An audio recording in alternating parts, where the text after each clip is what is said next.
Welcome, my friends, to the Sage Quay Radio Hour, your home for free and critical thinking, and I'm your host, Mike Williams. Today, Nick Kollerstrom is my guest.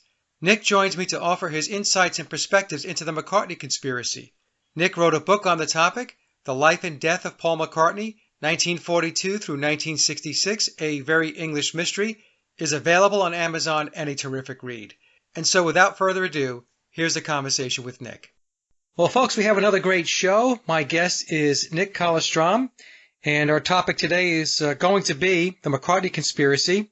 Nick wrote a great book, The Life and Death of McCartney, A Very English Mystery, and Nick has also written several other books, including The Dark Side of Isaac Newton, How Britain Initiated Both World Wars, Chronicles of False Flag Terror, and Breaking the Spell. But like I said, today it's going to be about the McCartney conspiracy, or as many refer to it as Paul is Dead. So, Nick, it's really an honor to have you on the show, and I want to thank you for reaching out. And I was wondering, before we get started and get into your view of the conspiracy, if you can just fill us in on how you actually got into it, because that always intrigues people. Yeah, Mike. Well, it's a thrill to be on your show, Mike.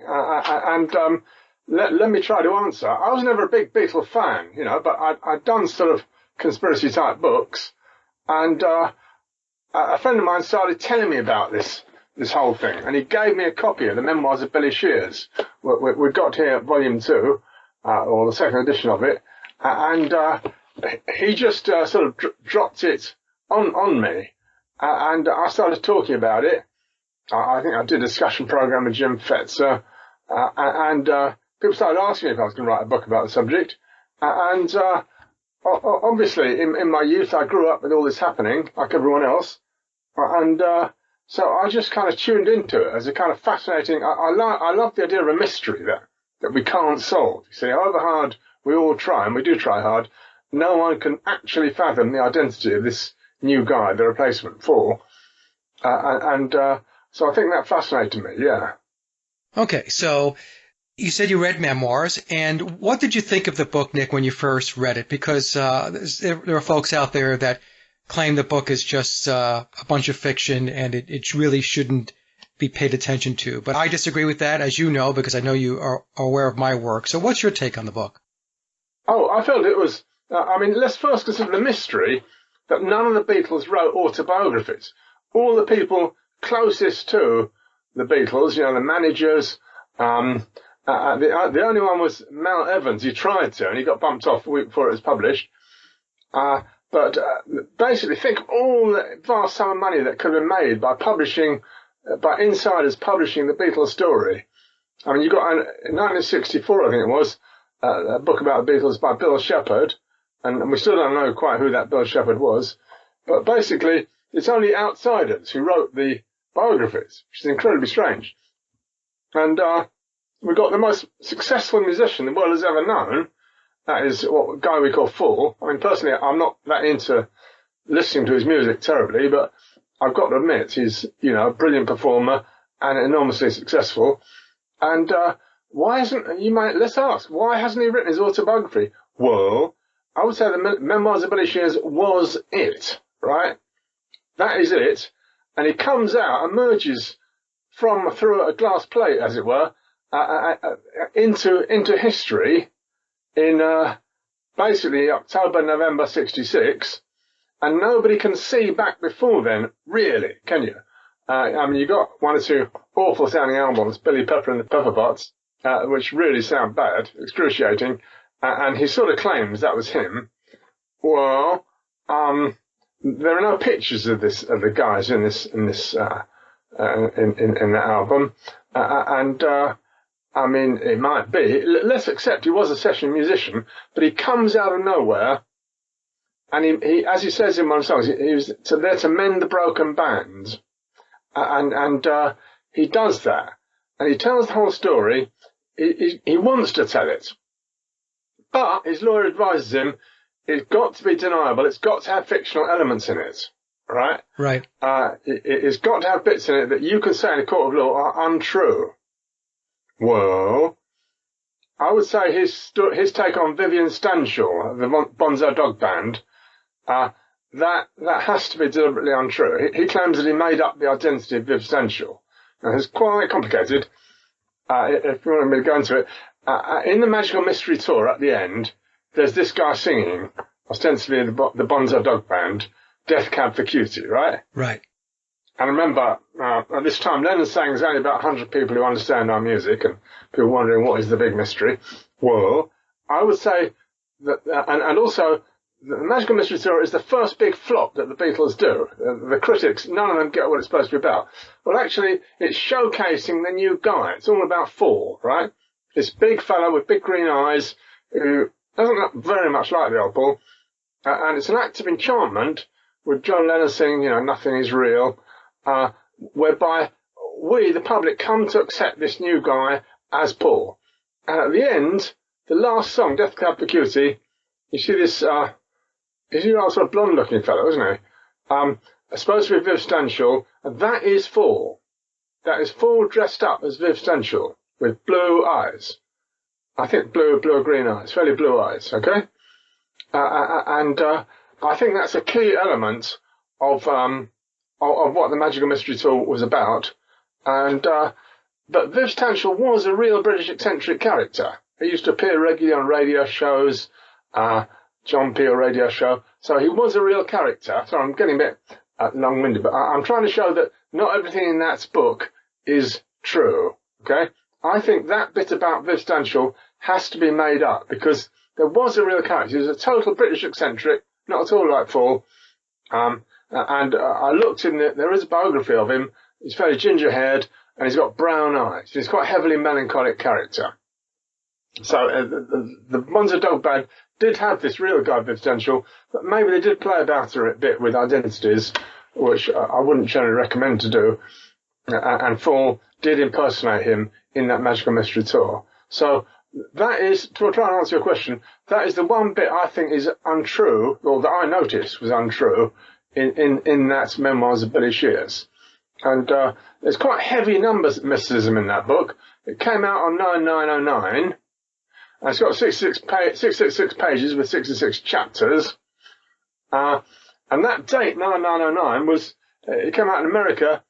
And in Britain, on that same date, a complete remastering of all the Beatles' songs were published, weren't they? A batch of CDs. Right, that's right. So he's obviously synchronizing with the highest level of people in the Beatles sort of kingdom, Neil Aspinall, to do it all.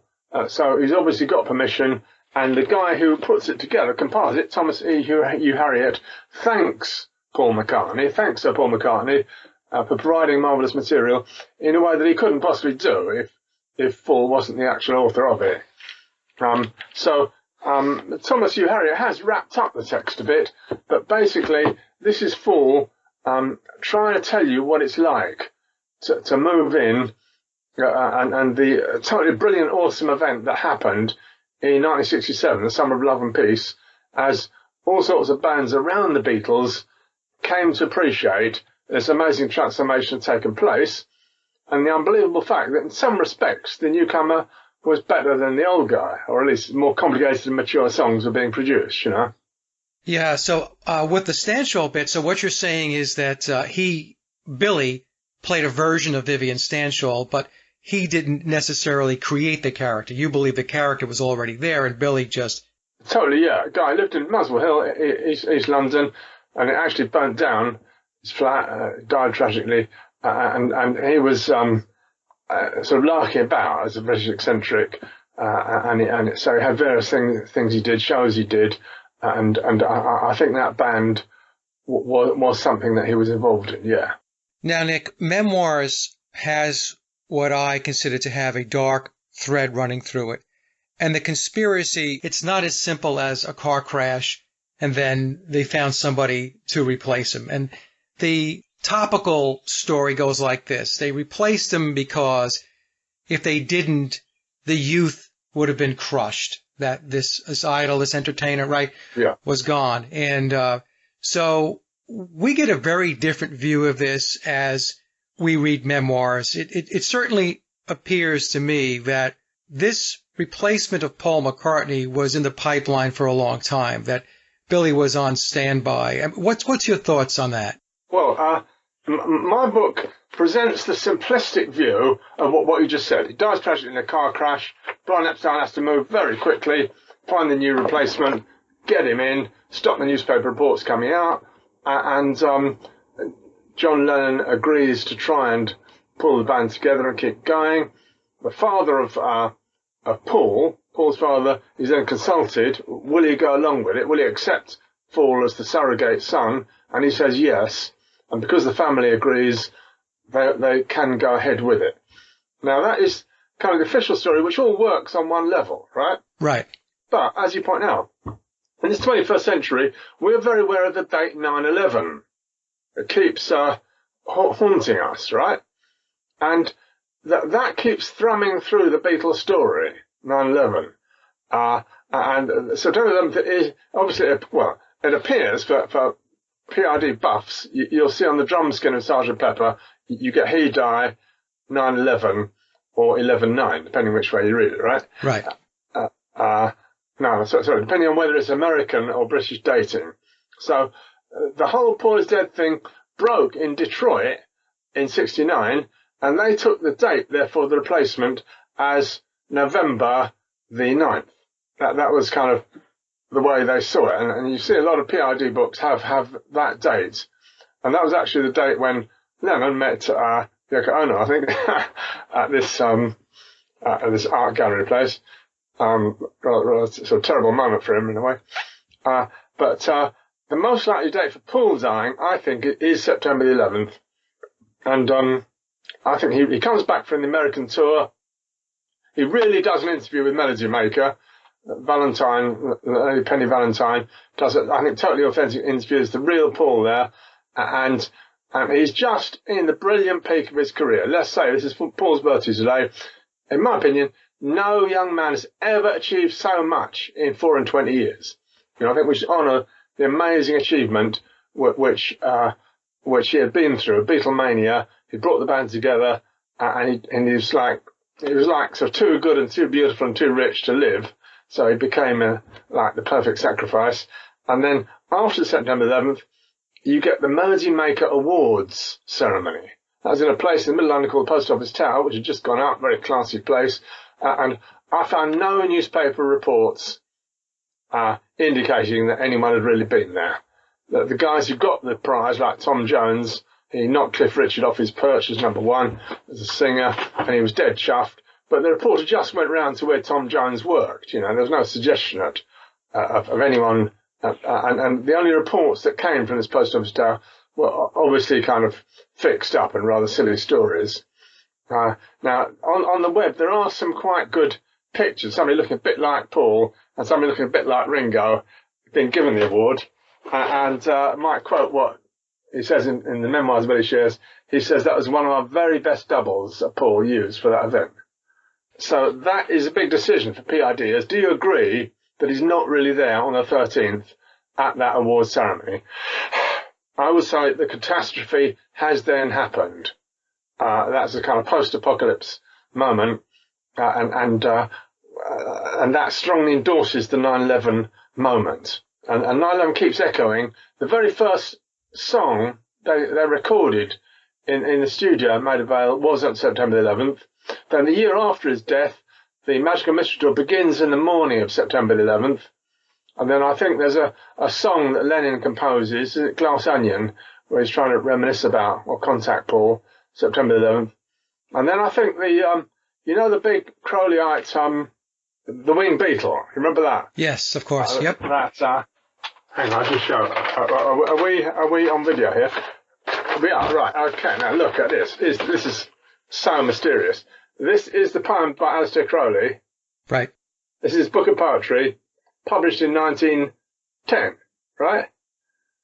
And notice, now all PID buffs, you've got to watch that Winged Beetle thing. It's about an hour long, and it's a whole lot of very mysterious, quite esoteric stuff about how the replacement was done, who he is. You'll notice it has got that exactly the same motif there, the Winged Beetle, right? And it doesn't say, it's actually a copy from that poem, the frontispiece of Crowley poetry.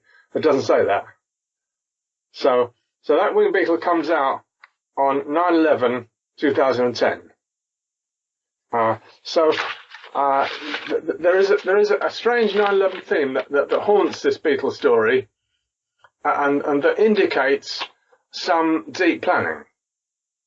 That there's got to be some planning, and we don't understand this. I mean, the date was near to the autumn equinox and new moon, and about certain ceremonies connected with that. So if you want to say that was a kind of predestined date, I'm told that Paul was having dreams of his own demise. An American lady told me she's got, but I haven't seen that. I couldn't confirm that from my book, but that is one of the stories, that before he died, he started having frightening dreams that he wasn't going to be around for much longer. Well, that's spelled out actually in memoirs where they talk about the dreams, and he was having these recurring nightmares. Yeah. Oh yeah. Memoirs claims it, right? Yeah. But in terms of having evidence from Paul himself, the question is, can we believe the memoirs? I'm told there is some sort of teen magazine which talks about the nightmare dreams Paul was having. The question is, how much can we trust this? And why the hell would he want to bring out a second edition? This is 9 years later. This is 18909. And it's again 666 pages, 66 chapters. Why would he want to do another edition? I would say the second edition has more emphasis on his Crowleyite philosophy. It does. However you want to see him, who do you think he is? In a sense, you could say he's always asking that question when he looks at you. Who do you think I am? Is the mystery man. And in a sense, you could say he is a magician, someone who, in interviews, he expresses his philosophy of somehow using magic, but not, I feel, in any evil or unpleasant way, if I may say so. I would say his vision of the way magic works is a way of bringing people together and trying to make people happy, you know. Yeah, no, he comes across in the Blue Book, Nick, in my opinion, less arrogant than he did in the Red Book. Because in the Red Book and in the Blue Book, he was telling us that he wants us to get to know him. The problem is that, you know, the way he presented himself through Tom in the Red Book wasn't exactly, he didn't want to embrace the guy and hug him. So I noticed that his approach was more affable in the Blue Book. That's just something that I noted, and a few other people that I know that, you know, run in these circles has said the same thing. Now, you talked about 9/11, which is interesting because, yeah, the Beatles are immersed in the occult and with numbers or numerology. And in fact, on 9/11, 2001, Billy tells a story that he was in an airplane on the tarmac watching the whole thing take place on 9/11. Fantastic. Wow. Okay. Is that in the book? It's in the Blue Book. It's a quick mention, but it's not only in the Blue Book. He's mentioned this on a couple of interviews where he explains that he was there, and that's why he wound up doing the concert for New York. He said that was the catalyst for him to pull it together and pull that concert together after the 9/11 event. He's a very interesting character. You know, you mentioned... But he claims to be a sort of top Illuminati, whoever you think the Illuminati are, he claims to be part of it, and a top-level Mason, and he kind of defends what the Illuminati are doing, doesn't he? Yes, and that's one of the things in the book that I think is worth the price of the book alone is he explains how what I refer to as the Pyramid of Power works.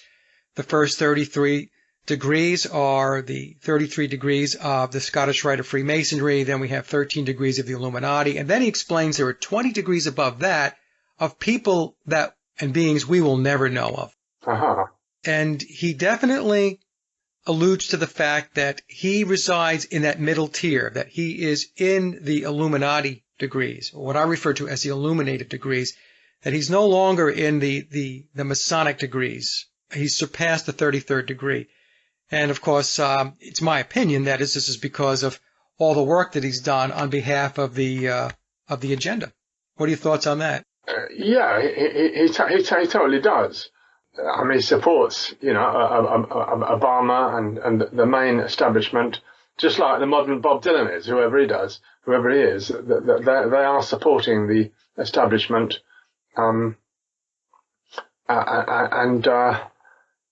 he does claim to be part of that.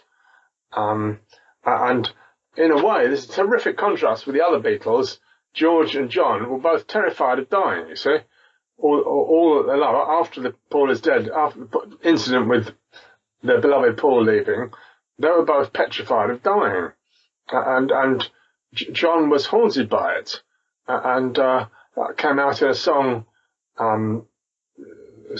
he released shortly before he was killed, about he's trying so hard to stay alive, and a kind of premonition that something's going to happen to him. And George, a guy never harmed a fly in his life, you know. He had his huge house like Fort Knox with all sorts of defences all around it to protect him. And what was all that for? And none of it worked, did it? Whereas Paul is the absolute opposite. He knows that he cannot fall. He cannot fall down. He knows there's always a protective net waiting for him to look after him. And in a sense, that's why he did that ridiculous thing in Japan. You know, he's with Wings. He was touring with Wings, and he's going through Japanese customs, and they open it up, and they see a huge bag of dope in his bag. And Denny Lane is absolutely furious because he was in Wings, and they lose the whole concert tour, right? Right. So Denny Lane loses a large amount of money, and wonders why the hell is Paul playing at? Well, what was he playing at? Well, at one level, I would say he was just trying to find out that what was going to happen. How would he be rescued? He knew he would be rescued. And finally, a British intelligence guy has to come round to Japan and talk to the top people there. The Japanese could tell from fingerprints they had of Paul, of the real Paul, I think from Germany, that this guy wasn't the real Paul. And they started making a big fuss. Who are you? And he eventually got rescued by some high-up British intelligence guy who went over to Japan. So I would say that's an example of Paul knowing that he's always going to be safe. So he kind of can't be destroyed, put it that way. You know, whenever when he's going through something that would terrify other people, he knows he's going to be rescued, and that is strangely part of his fate. The Beatles story involves a lot of people dying, a lot of people, in order to keep the secret had to be kept, and anyone in danger of speaking out, you know, like Jane Asher's father, gets bumped off, and Paul knows that he's okay. Yeah, he's what I refer to as an untouchable. Untouchable, totally, yeah. That's a good phrase, yeah. So obviously he goes around the globe and he can't stop singing and touring. It is very extraordinary. In his advanced years, must be in his mid-70s now, he can still do big 2-hour concerts. Well, he's going to be 82 this year. 82.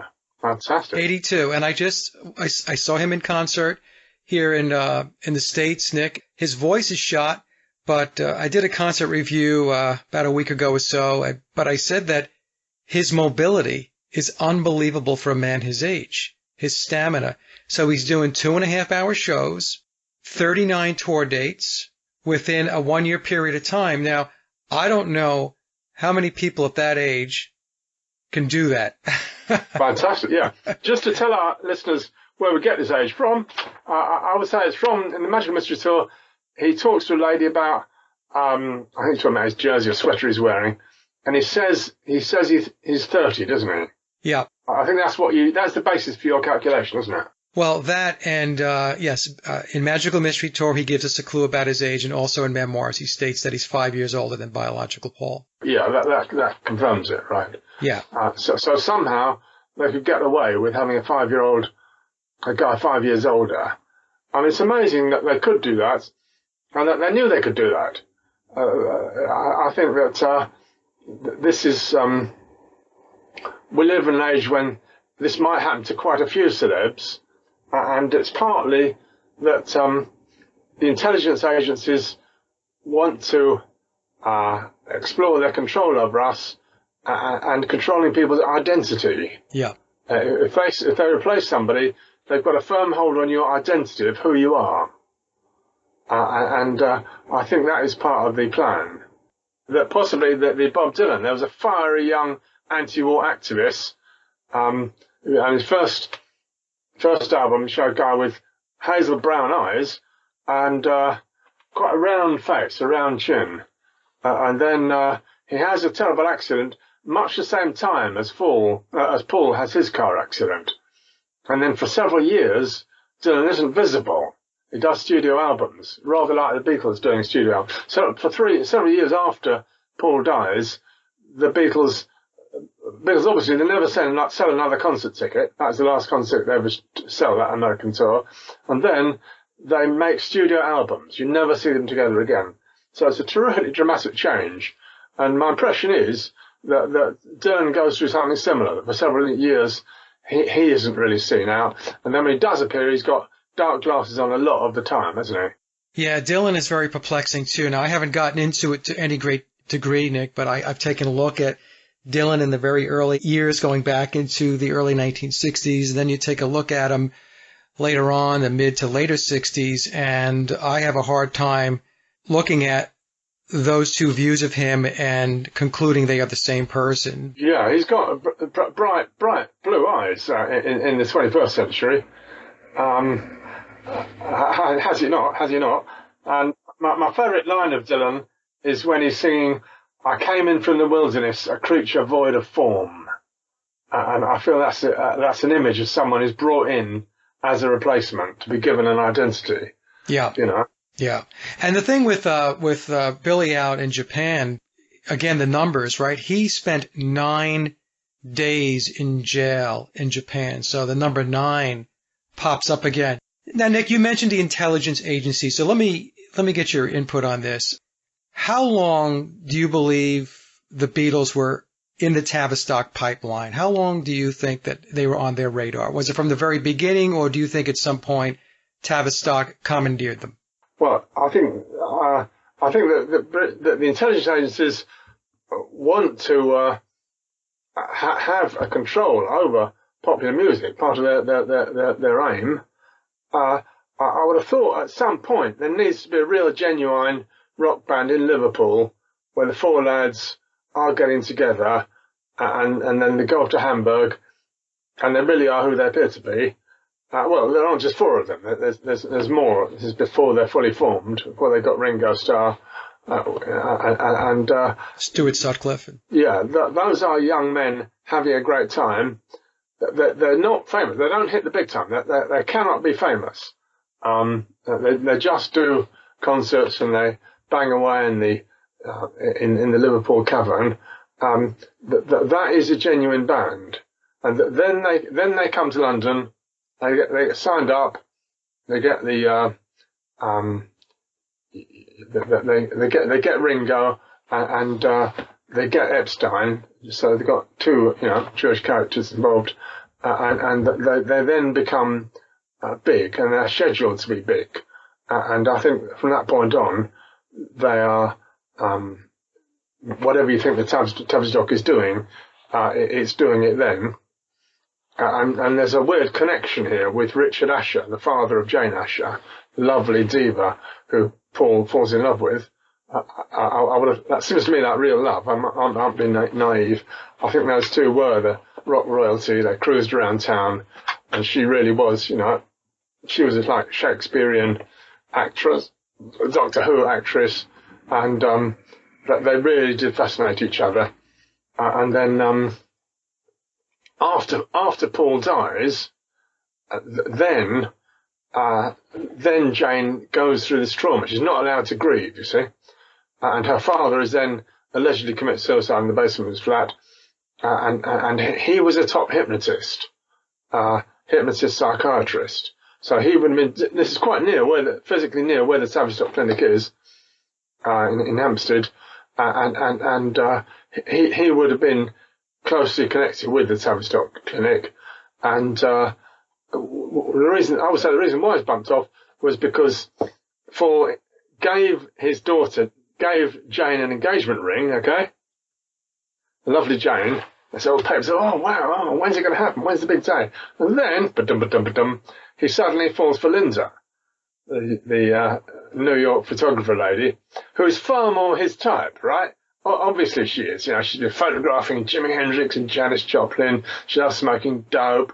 This is all the kind of woman that Paul really needs and really likes. So he falls for Linda, and I would say again that is true love. That is a real relationship. And Jane is left out in the cold. She's totally pulverized. She went along with the game, the charade. She was told to. She had to. She went along with it, and then she's kind of emotionally paralyzed. And I would say at that point, her father was absolutely shocked and outraged and seeing the ruin of his daughter's life. And that was the point at which, you know, he gets done in.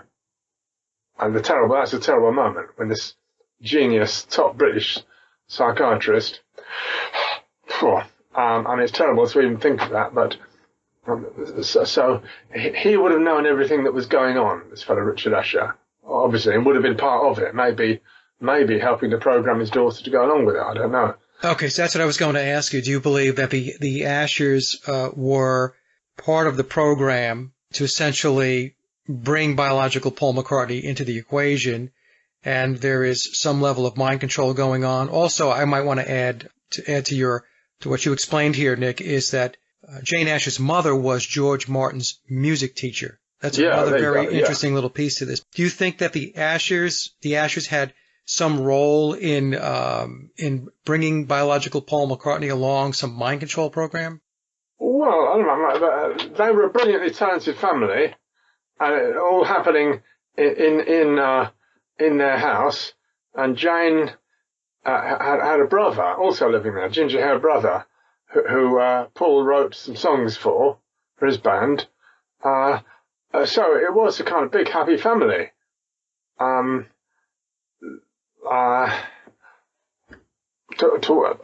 Stuff like, you know, Eleanor Rigby was written there in that basement where her father then dies.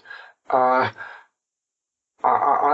can't say about programming. I mean, I just don't know enough about him. But he mysteriously gets premonitions, like some Orpheus figure, that he's got to leave this world, that he's going to die. And he then moves. He then gets a very posh home, moves out from that home into this St John's Wood place, which is very posh. He's just in the process of moving in with Jane there in the last year of his life. And that obviously is what Paul then takes over. Yeah, because another song that came to biological Paul in a dream, right? This is actually well documented, was Yesterday. Absolutely, yeah. Yeah, so that's kind of an interesting way to get a song, I think, you know? Yeah. He wakes up with a song and he goes around playing this song to people. And then he's in Spain, isn't he, with Jane, some location, somewhere in Spain, and he then gets the music and the words. Yeah. So that is quite remarkable, yeah. I mean, Paul's account of the liaison between him and Paul does involve some psychic interaction, doesn't it? Yes. As if Paul is somehow tuning into him with songs like Hey Jude, which are so brilliant. Those people say to me, you know, this must be the real Paul. Don't tell me it can't be anyone else. And Paul claims that it's kind of inspired by Paul to tell him to fully accept life as a Beatle. So there are indications of kind of some sort of psychic interaction going on here, yeah. Yeah, because Billy does claim there is a spiritual connection between him and Paul, and you're right. I mean, he makes that statement that he's able to stay connected to him, and so therefore that's how he's able to play the part so effectively. Now, Nick, you mentioned the Jane Asher and Linda. Did you want to talk a little bit more about the women in Billy's life? Well, it is incredibly strange the way the women are so silent. We start off with Dorothy, who's his girlfriend in Liverpool, and she goes over to Hamburg with him, you know, and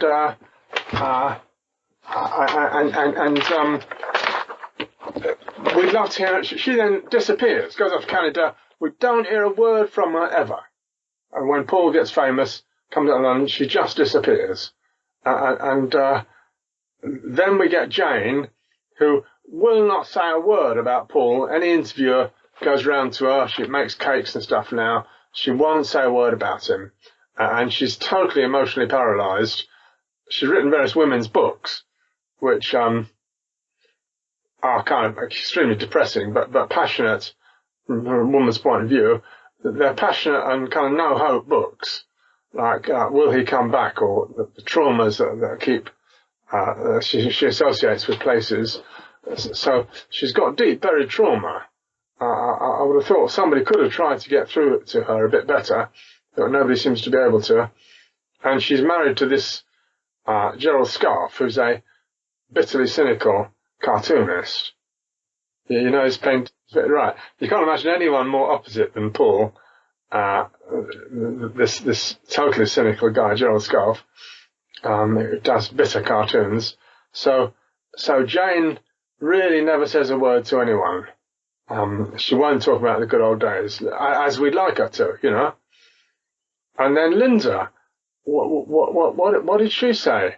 Again, she was very silent. I got one or two accounts of people going round to see her. I'm trying to remember what for do a hair or something like that.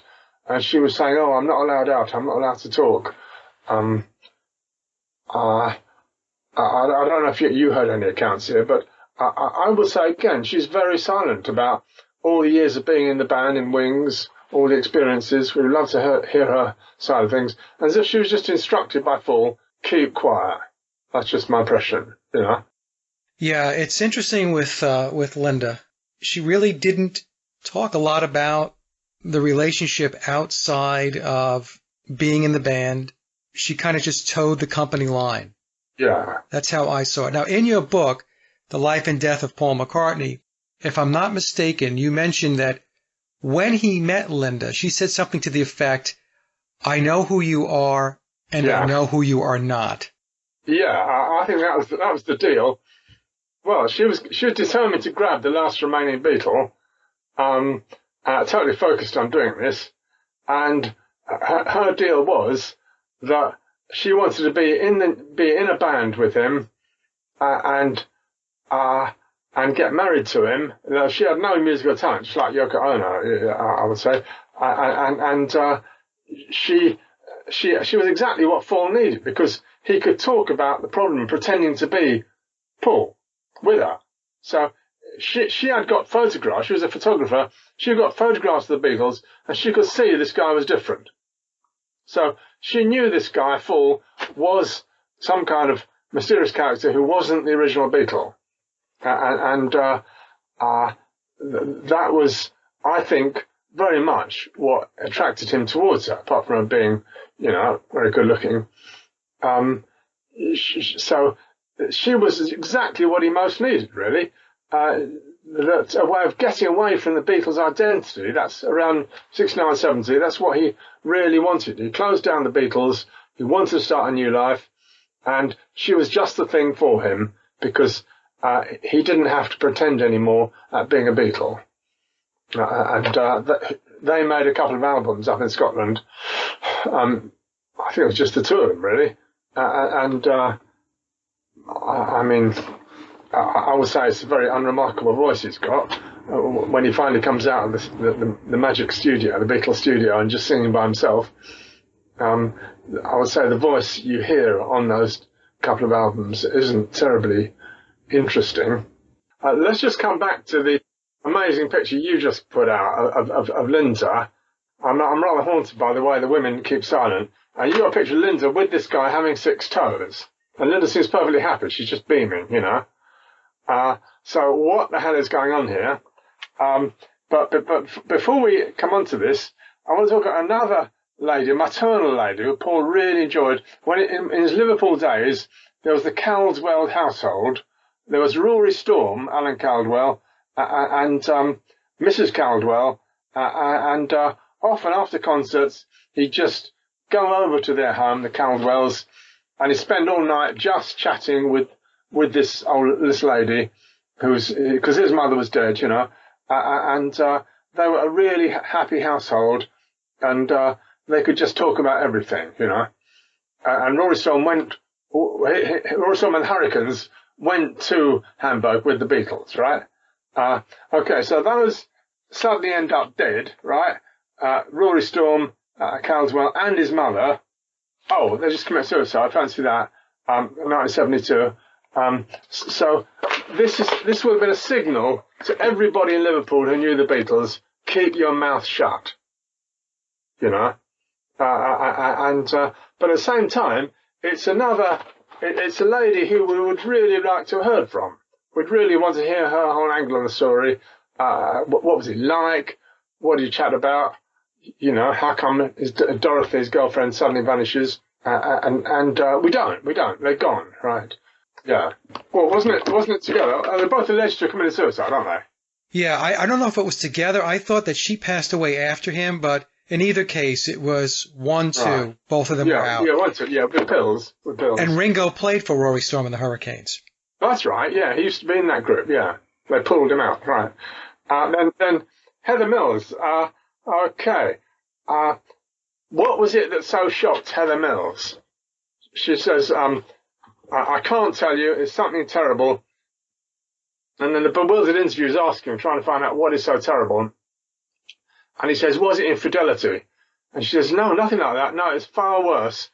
And then she has mysterious comments like, he's got a machine behind him. There is this Paul McCartney, but there's a machine behind him.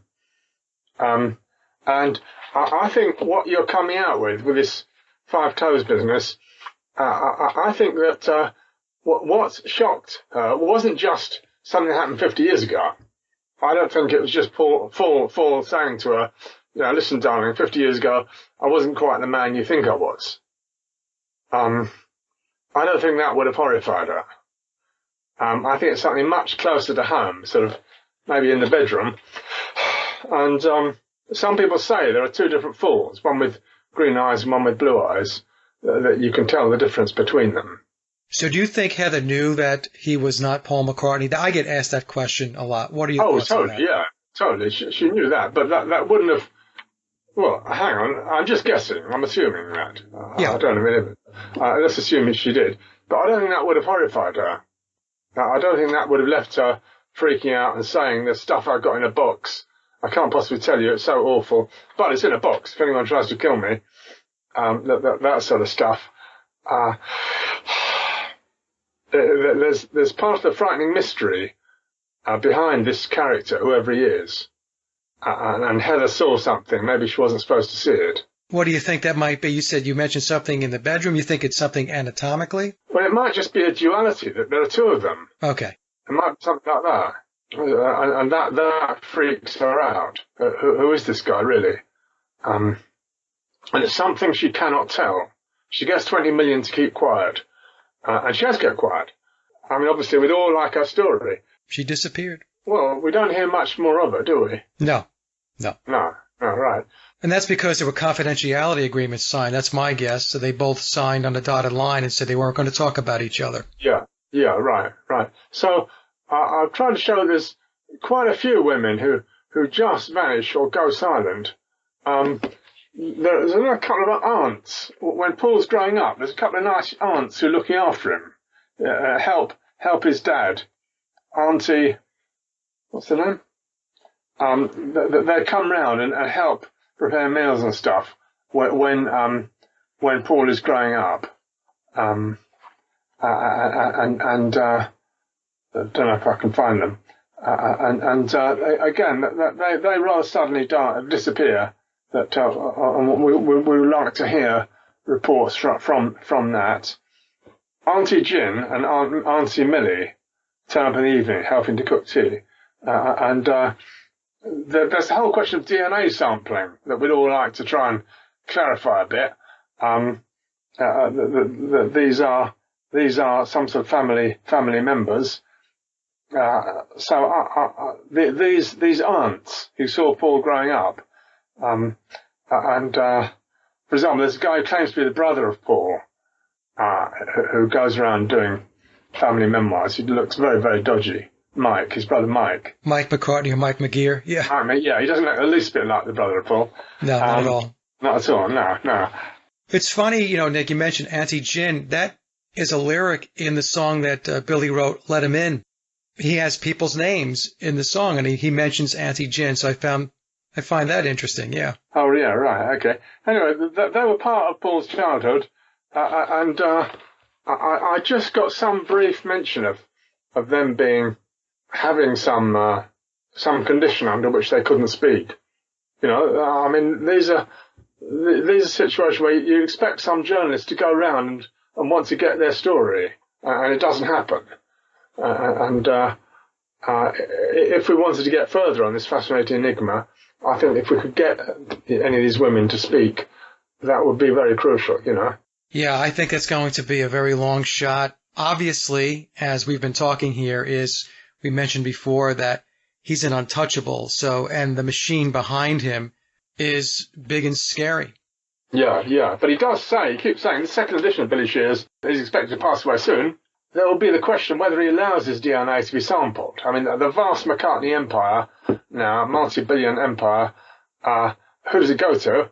And that will be very crucial, won't it? I mean, I've got a friend up in Liverpool who claims to be a illegitimate son of Paul McCartney. Whether he is or not, I don't know. But he's quite interested in getting DNA samples. So there should be, you know, one or two legitimate kids of Paul, grown up now, who'll be prepared to get together and have their DNA sampled. Because, you know, Paul did once allow his blood to be sampled in Germany, didn't he? Yes. In the Bettina Huber's case. Yes, paternity issue, just to show that he wasn't the biological father of this lady who was the daughter of Paul.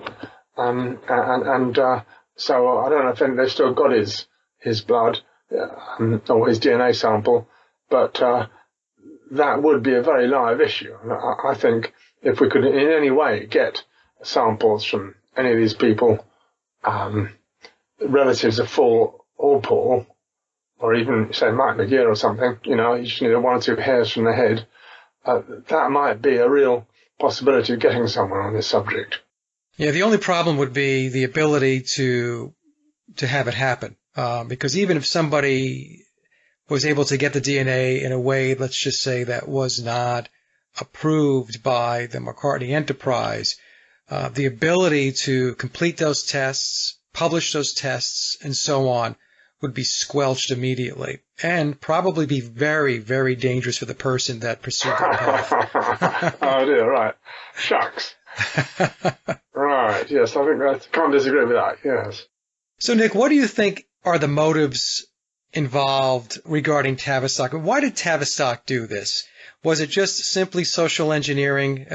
What are your thoughts? Well, I'm not sure they did do it. I mean, who bumped off the Kennedys? Who bumped off Lady Diana? These are people who are kind of the most admirable human beings, and everyone loves them, and then they get bumped off in their prime. I mean, is this a sacrifice? Was it a sacrifice? You know, is that one of the levels, or dreadful levels of motivation, that this thing is inevitable and predestined as a sacrifice? These might be matters kind of beyond our comprehension. As I say, my book just takes the very simplistic view of a terrible accident which had to be somehow, the situation had to be rescued. But there must have been some level of the thing being preordained. And Fall does indicate that he's got an uncle who's high up in the Masons who is kind of guiding this replacement principle. Yeah. For example, with the farm, there's a farm up in Scotland that Paul seems to buy. As far as we can make out, it's the real Paul who buys it, which is quite hard to believe. He's got no interest whatever in a farm in the middle of nowhere. Neither he nor Jane are the sort of people who would have enjoyed being out on this farm. And then Paul comes along. That was just, I think, May, months before he died. He got this farm, didn't he? Yes. And then Fall comes along, and he makes the Mull of Kintyre out of it, you know. This is his deep roots. I mean, he keeps telling us in the book he's got these deep Scottish roots as William Campbell. and him and Danny Lane go up there and they get some local bands and make Mull of Kintyre out of it, which is an amazing thing to do. And Fall says he feels really at home up there somewhere, so I can't imagine why. It's bleak island in the middle of nowhere, with just some sheep around.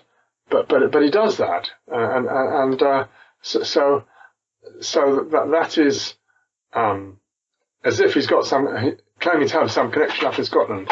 So I'm not really answering very well your question about how the Tavistock might have planned this. I mean, I looked for evidence that Tavistock involved in this kind of thing, mind control and so forth, and I couldn't find it. So I couldn't find anything concrete to say about the Tavistock, so I didn't in my book. Oh, that's okay. But why do you think? Well, first, let me just say that the Mull of Kintyre is like the national anthem of Scotland now. So, so Billy is talking about his roots, in my opinion. Yeah. But the sacrifices and the rituals, your words were sacrifice. So let's stick with that word.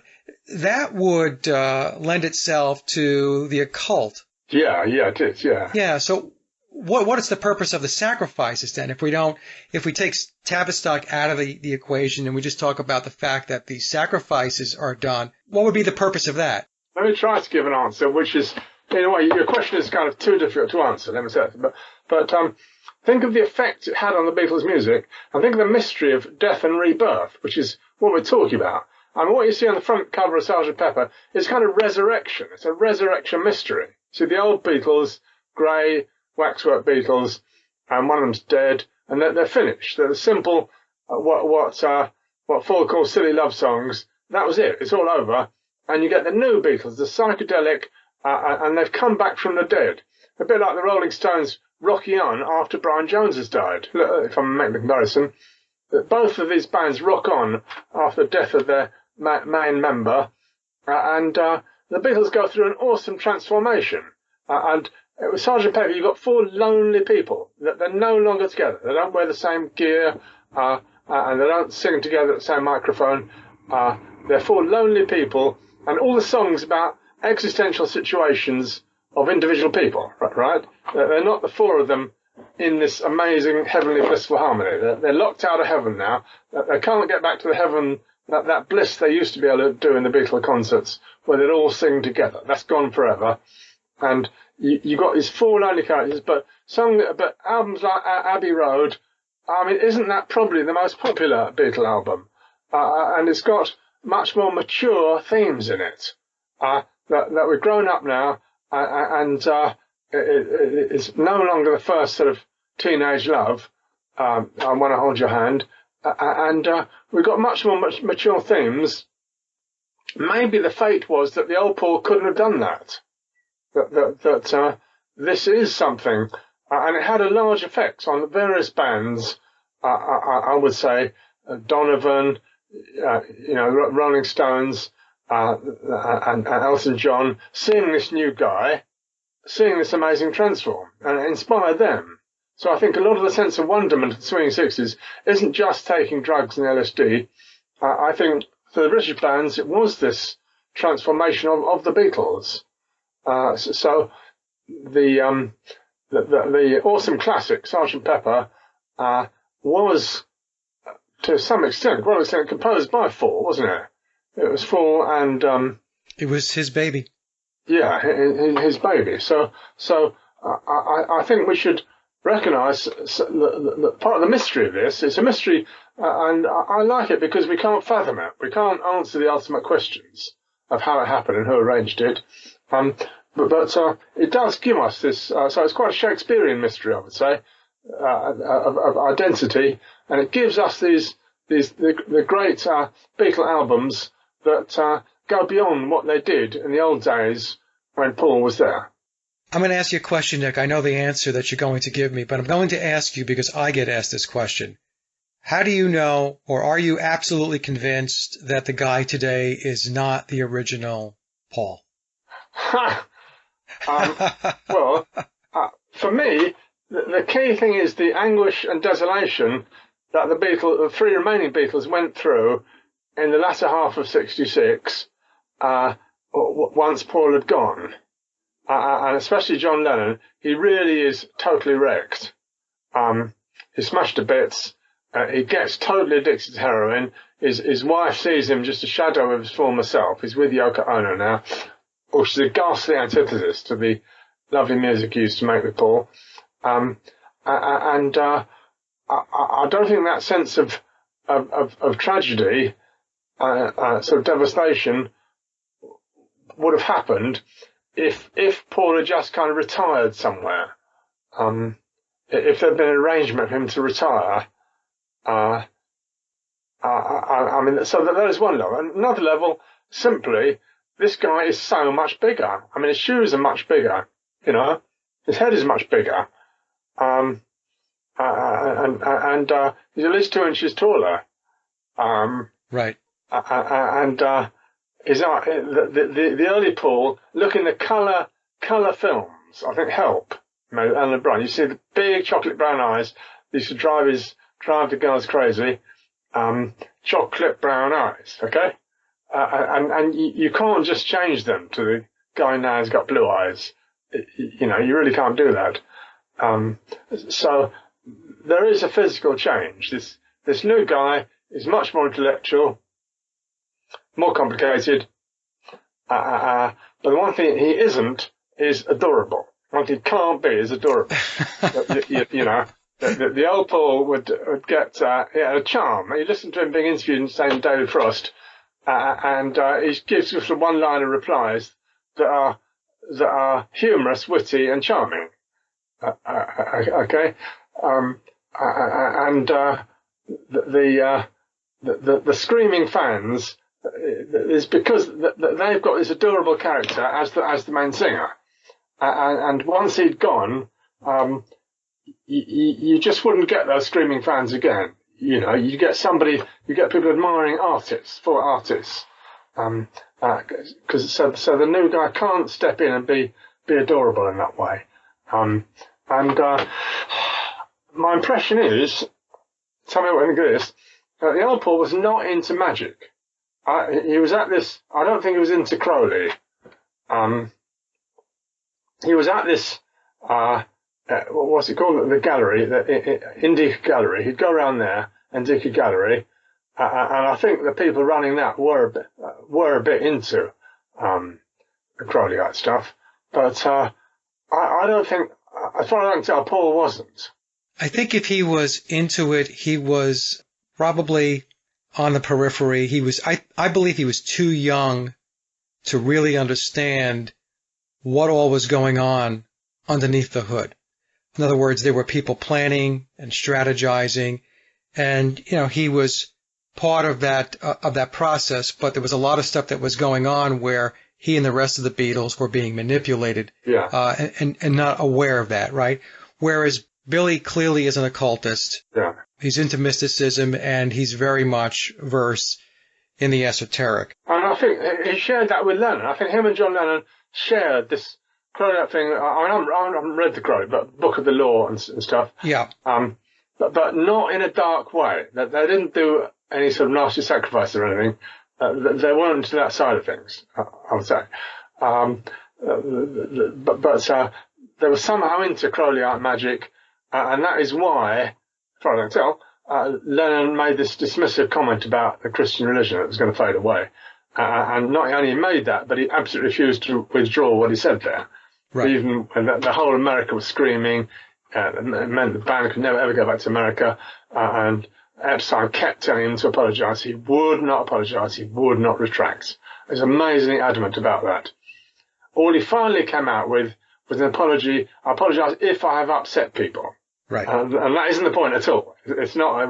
Would he retract what he said? No, he wouldn't. So that terrific conviction, my hunch is, the impression I got, that him and Paul were both into the Crowleyite stuff, Book of the Law, you know, do what thou wilt, whatever. Paul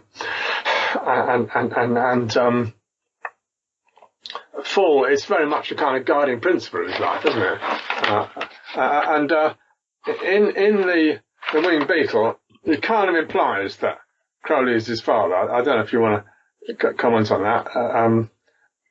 Crowley would have to have been in his 60s or something, if you actually want to believe that. And I think in this new edition of the book, he does come out with something like that, doesn't he?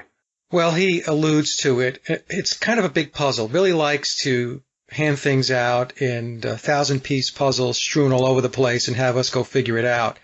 So in the Blue Book, he tells us that he was tutored by Crowley, up through the age of 10. Now, that would make sense because Crowley died in 1947 and Billy was born in 1937, so there's the 10-year period of time. Right, yeah. In the Blue Book, he also mentions that he was in a mind control program, or his earliest childhood memories. Oh, does he? I noticed that. At 3 years old. Oh, right. Fantastic. Yeah, so he mentions that. So we have him in a mind control program. Just go over that a bit more detail. Like, what does he say about that? He says that he was tutored by Crowley, mm-hmm. and then he mentions that his earliest childhood memory of being in a mind control program was around the age of 3 years old. Wow. Tom explains in the footnote, obviously via Billy, that the mind control program was designed to keep him very disciplined and very focused on success. Yeah. That he would keep going, break down any obstacle to get where he needed to be in life. So it certainly appears that Billy, because of his bloodline, his elite bloodlines, was destined for a position of influence and affluence somewhere. And I'm going to say in the entertainment industry. I'm not going to say it was going to be the Beatles, but an opportunity would arise, a key opportunity, and Billy would be in a position based upon his mind control and his training and all that stuff to be able to step in and fill that role. So it talks about that in Memoirs, which was actually quite stunning, that he would actually come out and tell us about that. But yeah, it says he was in a mind control program. Yeah, well, that's amazing. That's very interesting, right? Yeah. I've read the first book, which I felt was generally kind of better written than this. So a lot of the second book is a repeat, isn't it? Actually, no. The Blue Book has some repetition from the Red Book, but Billy comes out with a lot more detail in the Blue Book, a lot more. Right. And the reason for that is because he had contacted Tom Uharriet, the author, and said to Tom that he can release more information. Now, basically, he received a green light to be able to go into more detail. Right. And so 9 years later, because it's all about the nines, right, according to Memoirs, the Blue Book spells out a lot more about all kinds of stuff, including Stanshall, Ackrell, and all that. Well, we haven't really mentioned Ackrell, but the one character who was alive who could talk about it, definitely, is this guy, Denny Lane. Sorry, that's not his real name. He was in the book, the band The Diplomats, and I think there's a very good case that if you think Phil Ackrell was an early version of Fall, I think there's a very good case that this Denny Lane could talk about it if he wanted to. I had a friend of mine that actually spoke to Denny Lane. Is that there's a video of somebody talking to him, and Denny Lane's rather nervous and has had a few drinks, and he just does make a sort of joke about it. Well, that was one video. Yeah, that's not my friend. That was a video that goes back a couple of years ago where he talks about the question asked to Denny was, what was it like to play with Billy Shepherd? And so Denny says, you mean Billy Shears? And during that whole conversation, Denny never mentions Paul McCartney, which was very, very telling. And then a friend of mine, Walt, he volunteers at concert venues. And Denny was playing a concert going back, I guess, several months ago. And so Walt was doing what he was doing backstage, and Denny was there, packing up his guitars. And so they got into a conversation, and Walt asked Denny about Billy. Yeah. And make a long story short, Denny referred to him as Billy McCartney. Oh, yeah. So Denny is doing a lot in his own way to disclose. And so, but you have to read between the lines, because they can't come out and just say, okay, well, yeah, he's not Paul McCartney. But they're definitely dropping clues.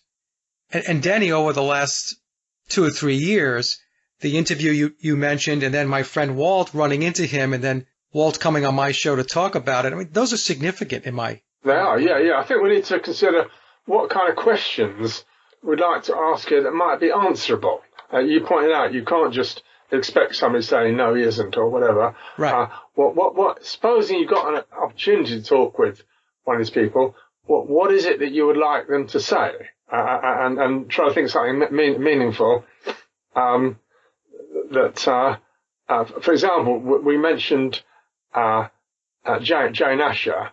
Right. Now, the journalists come up to her and they ask the worst possible question. They say, what are you talking about, Paul? And that is obviously the worst possible thing to do, and shuts her up. But if she could be asked something a bit more oblique, for example, you didn't really go to Kenya with them in '66, did you? You know, that's a slightly oblique that might trigger some memory, because Big Mal Evans and Fall went off to Kenya, and did they take one of Paul's smart cars or not? Well, they clearly come back to the airport without the car, and then the story is put out that Jane Asher is with them, and in the Winged Beetle video, it has them falls at some clinic in Nairobi having some mind control reprogramming going on. Whether or not that happened, but that's the kind of slightly oblique question that I feel that you might possibly be able to get an answer, or just ask them something to trigger memories without touching on the central question, which they're programmed not to be able to answer. Right. And we've got various characters around, like, for example, this Mike McGear fella, who actually does tours around England talking about his family, his alleged family. Again, him and Fall pretending to be brothers together is that most unlikely combination you ever see. If you can imagine meeting any of these people, to ask some sort of question, if I could meet Fall, just supposing I could meet Fall for a minute, right? I'd say, hey, listen, you had John and Arlene Crawford as your great-grandparents, and they have a daughter, Helen, who's your grandmother. And then he is then named William Wallace Shepherd, to Wallace being his father's name. So that is almost enough to identify a family tree, okay? And could we get a bit more detail? So Helen, who did her grandmother, who did Helen marry? Or would he just put it out a bit like that? I think that is what I might ask him, just to get this family tree, which is almost named. Yeah. It's got John and Arlene Crawford as great-grandparents, and Helen as a grandmother. Somebody doing Scottish ancestry might be able to find that, He definitely says his father's name is Wallace. He might just come out with a bit more on that, possibly, Yeah, the problem with many people, well, actually almost all of the people that ask questions to people within the Beatles circle, is they all believe the false narrative. So this is why they can never ask the right questions, because they're asking questions that fall into the false history and the myth. That's the issue. Nick, another question before we wrap up here that I wanted to get your view on. Do you find, based upon you doing this work, now I know that you've done some lectures and presentations with one with my good friend Mark Devlin. Oh yes, right, yeah. Yep, and I put that post up on my blog. Are people receptive to the conspiracy, or do you find that people still think you're a nut job for talking about it? Well, the nice thing about this conspiracy is that it amuses people. It doesn't have the awful dark fear that most conspiracy stuff has. So it does amuse people, and it's nice talking about it as something that people kind of laugh about, and people quite like talking about. They don't particularly want any details, though. I'm baffled by the way the main experts seem to be American, like, yourself and various people.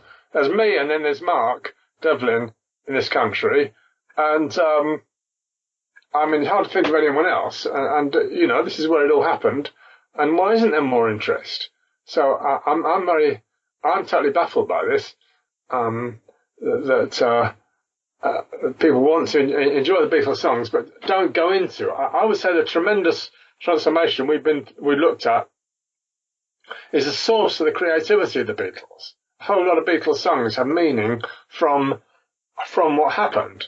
And if I may just quote one, this is the question: what you could ask these guys, and the transform that Paul went through might have blotted out a whole lot of memory of his past history as he switched into this new identity. This is Band on the Run, about how it fell into the sun. Well, the rain exploded with a mighty crash as we fell into the sun. And the first one said to the second one there, I hope you're having fun. Now, that's a stupendous image of kind of water and fire. The rain that's the rain coming down at Paul's last car drive into oblivion. And then the transform is the two of them falling into the sun together, So that is what he personally experienced. And then the operating instructions he was given are expressed in the song Blackbird, right? And what he was told to do. Blackbird singing in the dead of night, take these broken wings and learn to fly. Okay? That's right. All your life you were only waiting for this moment to arise, so he was nobody until this moment came.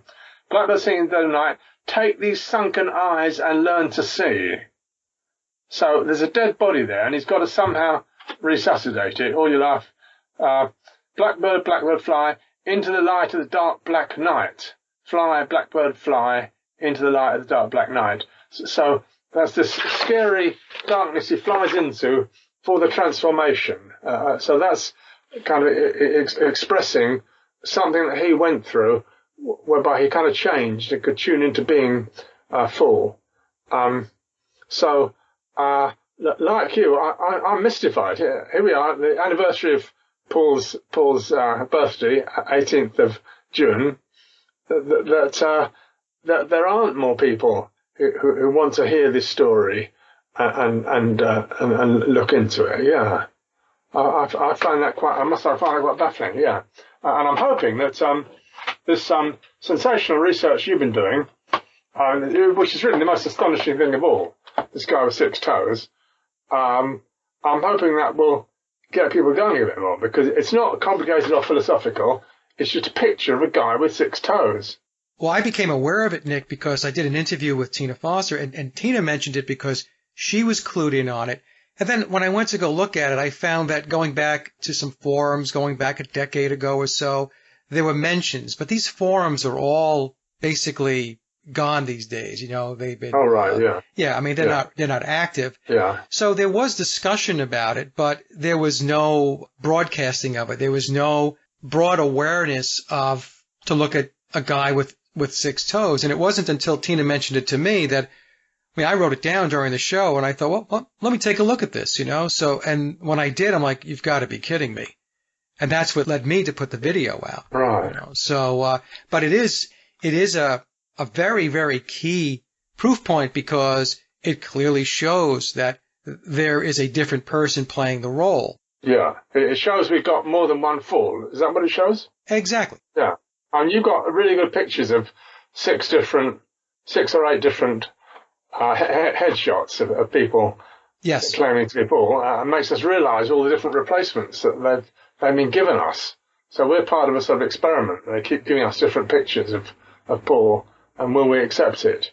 Yeah, the experiment is, it's blending, and that blending conditions us to just accept the fact that when they say that he's Paul McCartney, we nod our heads and say he's Paul McCartney, or they put him in the context of being Paul McCartney as a Beatle and so on. We see the other Beatles, John, George, and Ringo, and we see the other guy, and we assume that that's Paul McCartney. We don't ask any more questions. Yeah. By the way, do you think that Lennon was, are there any doubles with Lennon? Do you think there are sufficient changes in his face or not? Yeah. I did a collage, and I'll try to get that out. I did it a while ago, and I showed my wife, and I said, look, take a look at this. I said, I pulled some, pictures of Lennon off the internet, and I lined them up. It's the same way as the other one, 4 on top, 4 on the bottom.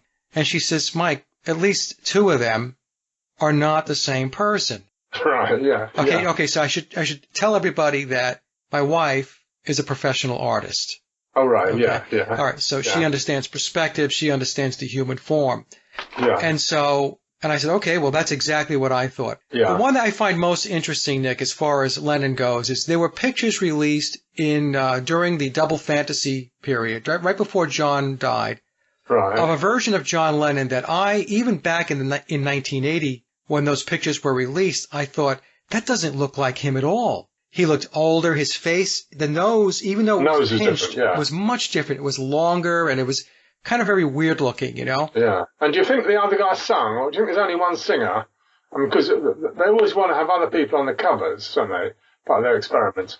It's possible they had other singers, you know. People argue with me on that sometimes, and I say, look, have you ever gone to see a Beatles tribute band, like a really good Beatles tribute band? Yeah. And they'll say, well, no. I say, okay, go to one. Go see the band Rain as an example. It's Rain for those that are not familiar with the band Rain.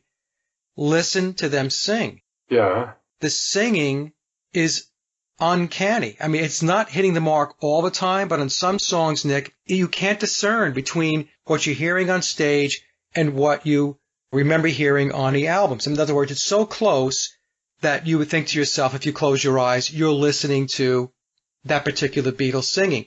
So I think the whole thing with voice and replicating, you know, the voice and impersonating it, Mm-hmm. it's very possible. And quite honestly, I don't think a lot of people have spent a lot of time looking into the doubles and the lookalikes of Lennon, so he gets a free pass, right? Yeah, yeah, he does. But Fall is the one, obviously, there are all sorts of replacements of him. I don't know if you've got the cover of that Butcher's cover. Yeah, I have that, yeah. Oh, right. Now, I felt that all four of those were very close doubles, and that the real Beatles weren't actually there. And I read interviews in music magazines by the Beatles, or George and Paul, around the time that photo session was taken, and it didn't sound the slightest bit as if they were posing with bits of carcass and dead dolls and stuff. So my impression was that was a setup with doubles. Could be, yeah. But let's just clarify, listeners, that you had doubles for Paul while he was alive. Yes. And Epstein said this. It's obvious reason. If your musician gets ill before a concert, you just quickly put in a replacement. But they're doubles that they don't sing, generally speaking, or they're not a replacement. They may make the lead singer aware that he can be replaced. There may be a sort of watch out. You're not as irreplaceable as you may think. But they are just doubles or stand-ins, and it's a totally different thing from actually replacing somebody. So I would generally say there was only one Paul singing before '66, and that is what Mark was doubting, right? Mark Devlin, in his second volume of Musical Truth. In both his volumes, he's got a chapter on this issue, and the second volume, he's much more looking at the idea of multiple characters being around. That there were possibly two Pauls right from the start, and he's wondering whether Fall was in there right from the start, you know? Well, yeah, well, the new memoir says that Billy was around going back to the 1962 time period when he was playing with the Diplomats, and they were a double bill with the Beatles, and they actually shared the same dressing room backstage. And that it was actually Denny Lane that introduced Billy to biological Paul McCartney early on. So the point I'm making is that not that Billy was sitting in with the Beatles, but that, you know, Billy and the Beatles knew each other. Now, how well they knew each other, I don't know. But the thing was, they ran in the same circles. Yeah. You see, like a lot of the other bands, like the Rolling Stones and so on. I do believe that there were doubles and lookalikes from the very beginning. Like you said, Nick, for obvious reasons. I mean, you know, they're going to need doubles and lookalikes for public consumption. Yeah. You know, photo ops and stuff like that at the very least. It's just astonishing how many there are of them. I mean, I think you brought out very well with your two collections of photos, or the different falls they've got, and it does show a massive. It looks rather like a psychological operation. I mean, if you've got one replacement that is just normal music business, what you expect. But you've got a whole load of them. Right. It looks like some complicated operation to explore the some sort of control over us. That if Paul is a kind of archetypal, lovable pop singer, that they wanted to look at various different options they've got for this. Yeah. Well, what I'll do, Nick, is I will dig up the collage I did of Lennon, and I'll insert it in this show so people can take a look at it and they can see for themselves if they see, the same guy, or maybe there's one or two in that mix that are not the same guy. So I'll let the audience decide. So, Nick, before we wrap up, this has been a great conversation. Is there anything else you wanted to talk about, or anything else you wanted to let the audience know about? Well, I'm interested. The Plastic Maca lady, Heather, sorry, what was her name? Tina Foster. Tina, yeah, she's really good on all this stuff. So we're giving her credit for first discovering the Six-Toe story.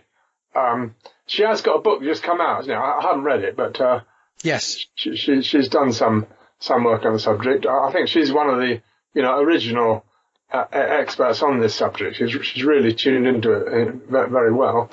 Yeah, Tina's very good, and she's done excellent research. So so I had her come on the show to talk about this because, as I mentioned in one quick video, I said read all the books on this because the more you read, the more you're going to know. I think we're wondering how this thing can move forward. There's a whole lot of question marks. I mean, if we could get any DNA sampling, I mean, you explain why it probably wouldn't happen. That would be very, very obvious. Otherwise, one keeps hoping that there are some old musicians around who will want to tell some story before they pass away. But as so many groups knew this was happening. Well, it won't be Ringo. He just got knighted a little while ago. No, right. He really knows to keep quiet. He only ever said one thing. He said, "I'm the last remaining Beatle." Yeah. And that's all he's going to say. He's carefully measured. Yeah. That's all he's going to come out with, I suspect. Yeah. Well, and also during the Beatles' induction into the Rock and Roll Hall of Fame, George said we all loved past tense Paul. Oh, yeah. Oh, totally. Yeah. Yeah, I put that video out too, and I still get people arguing with me. I don't hear the word. I don't hear loved. I don't hear past tense. I'm like, you're not listening close enough. Yeah, it says we all loved Paul and we all loved John. Right, exactly. And this is all that are left of us.